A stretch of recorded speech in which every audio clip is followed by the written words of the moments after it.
tous. Comme vous avez pu voir dans la vidéo musicale d'introduction, on est cette fois-ci en Turquie. Commençons par un rapide historique du pays.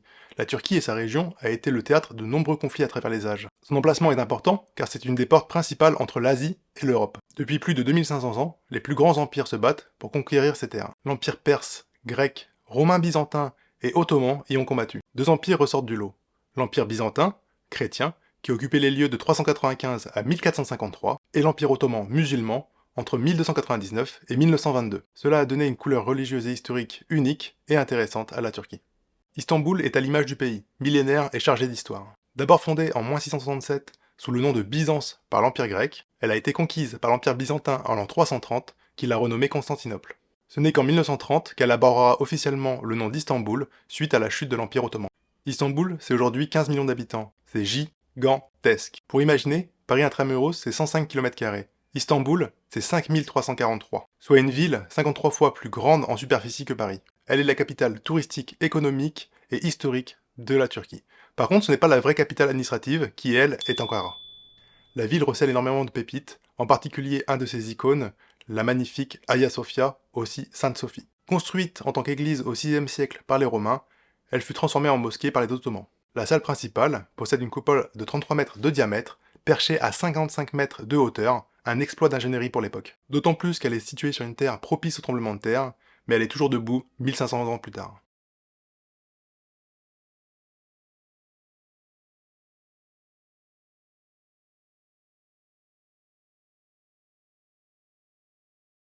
J'ai aimé découvrir la nourriture turque. Il y a évidemment les kebabs, ce mot provient de l'arabe et qui signifie viande grillée. On en retrouve partout, souvent accompagné du mot doner qui signifie rotatif en turc. Donc doner kebab, viande grillée qui tourne. Il est possible de manger de la viande grillée sous plusieurs formes, telles que la poterie kebab, servie de façon spectaculaire. Waouh.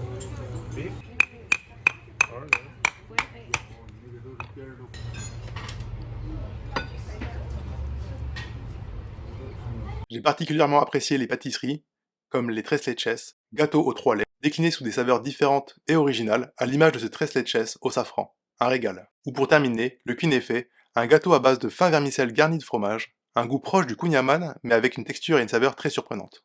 Je vous laisse sur un coucher de soleil d'Istanbul, du haut de la tour Saphir.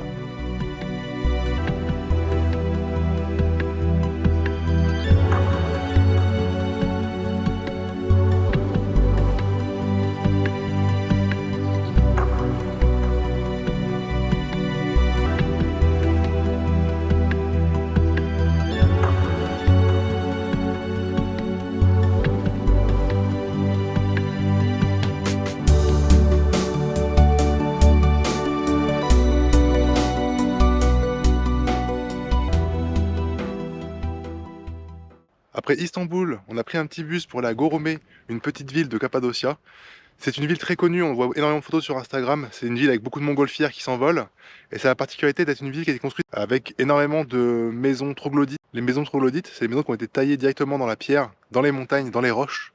Donc c'est extrêmement impressionnant à voir. Et ici, il y en a partout. Il y a même des hôtels troglodytes. Il peut faire très très chaud, mais l'hiver, il peut faire extrêmement froid, comme ici, en pleine terre, l'air est très très sec et il fait moins 10 degrés. Ce qui est marrant en Turquie, c'est qu'il y a énormément d'animaux dans la rue, que ce soit des chiens ou des chats. Ils ont des puces extérieures sur les oreilles, accrochées aux oreilles, qui permettent de les identifier. Et ils sont dans la rue, ils appartiennent à personne. Et beaucoup de gens leur laissent à manger, à boire, donc ils sont en forme, hein, ils sont pas malades, ils sont pas maigres et tout.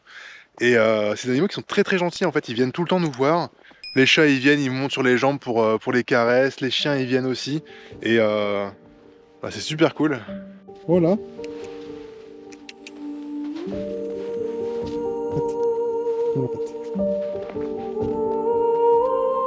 Ay, bien.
Aujourd'hui on a vraiment de la chance, pas de nuages, pas de brouillard. On a commencé par un tour en ballon qui est vraiment quelque chose de typique ici, tout le monde fait ça.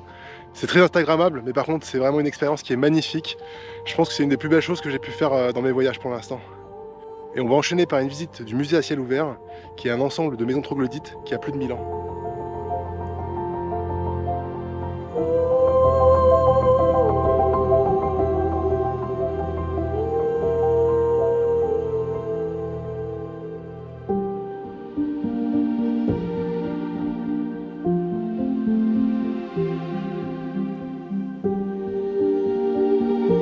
Là on est dans les maisons troglodytes. Tout a été taillé à la main pour voir encore les marques.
On est parti de Goromé pour encore quelques heures de bus pour arriver à Pamukkale, qui est un endroit très particulier avec des eaux thermales qui ont blanchi toute la montagne.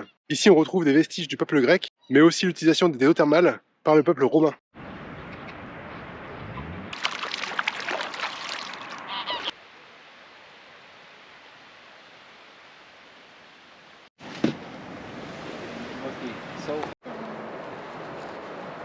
L'eau chaude qui sort de la source est extrêmement riche en minéraux, et le passage de cette eau sur les flancs de la montagne va recouvrir tout ce qu'il y a sur son passage, et on se retrouve avec des formations un peu de calcaire qui sont faites millimètre par millimètre et qui forment d'énormes nuages. Avec le temps, l'eau forme des sortes de bassines qu'on appelle travertines.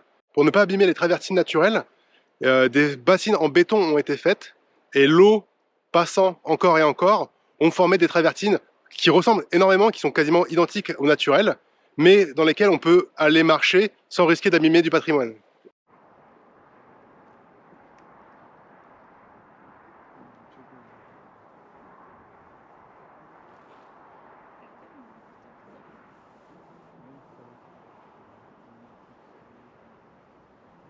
C'est vraiment une chance de pouvoir visiter Pamukkale en plein mois de février.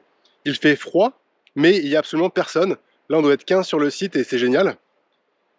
La température est à peu près entre 0 et 5 degrés, donc c'est vraiment très froid. Il y a même des endroits où c'est gelé. Et quand on marche sur le calcaire, on est obligé de marcher pieds nus pour ne pas dégrader les lieux. Ça gèle presque les pieds. Par contre, il y a une rivière descendante d'eau thermale chaude dans laquelle on peut s'arrêter et tremper les pieds, ce qui est un réel bonheur.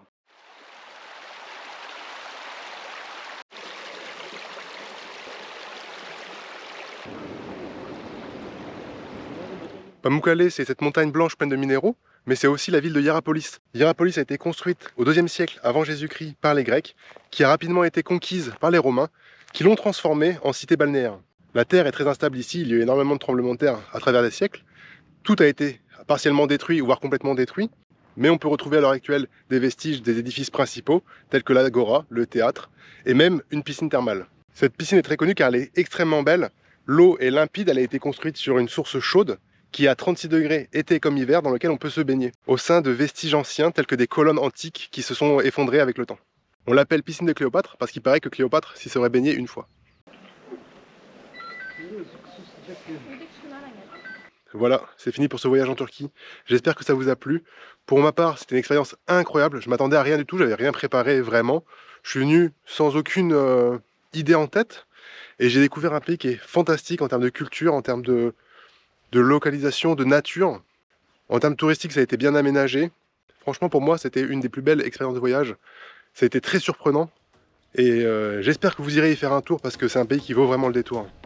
N'hésitez pas à mettre un petit like ou un petit commentaire pour partager les endroits que vous connaissez en Turquie qui peuvent être intéressants à visiter. Je vous dis à la prochaine. Salut!